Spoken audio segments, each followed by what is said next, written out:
Hello, my name is Amber, and I'm the Youth Services Assistant at the Boyle County Public Library. Welcome to Tween DIY. Today I'm going to be showing you all how to make a trinket bowl. Make sure you have your bag of supplies and find a good place to set up. If you aren't able to get a grab bag, you can gather supplies from around your house and follow along. Here is what you will need: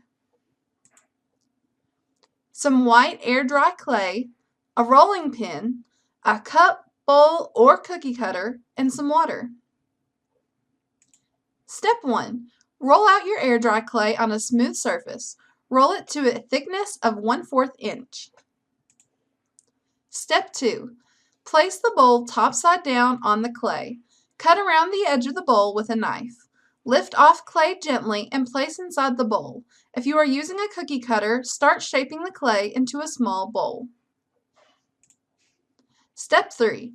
After letting your air-dry clay dry overnight, you can sand any imperfections away if you want. Step 4. Paint them however you want to. Thank you all so much for watching, and stay tuned next week at 4 for a new Tween DIY. We'll be making winter hat ornaments. Feel free to share any pictures you take of your new trinket bowl with us on our Facebook page.